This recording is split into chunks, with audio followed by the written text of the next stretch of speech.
mabilis ka kasi galing ka sa construction. Yung, Yes, sir. Kasi pag nasa construction ka, yung time management, kailangan mo dyan.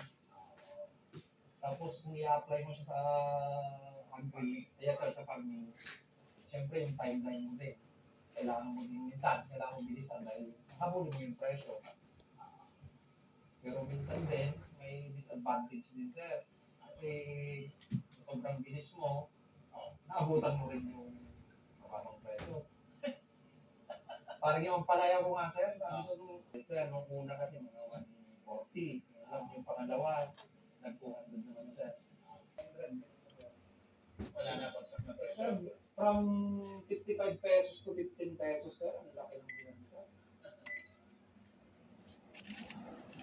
Pero sa ngayon, sir, tumataas na yung presyo kasi. Kamusta may kamusta? Ngayon, sir, kamatis, saka okra. Okra na ako sa okra. Yes, sir. 80 to 90 pesos, sir, per big.